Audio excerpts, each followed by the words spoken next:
La voleuse au sac poubelle.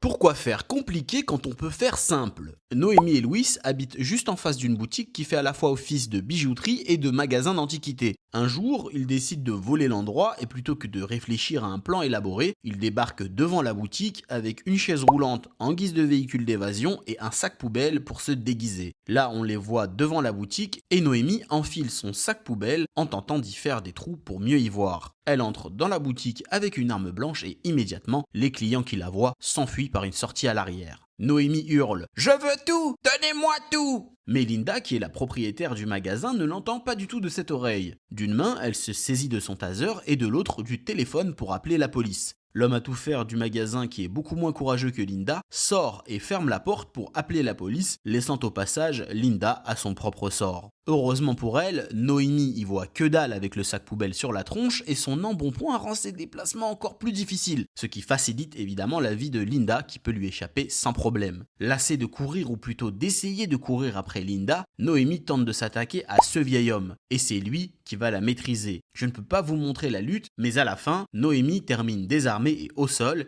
et Super Papy a même le temps de lui retirer son sac juste avant que la police n'entre dans la boutique pour l'arrêter. Dehors, Louis a déjà été appréhendé par les services de police. On va laisser le mot de la fin à la boss des boss, Linda, qui a déclaré, et je cite, « Je savais que je pouvais la semer parce qu'elle n'était visiblement pas très rapide. »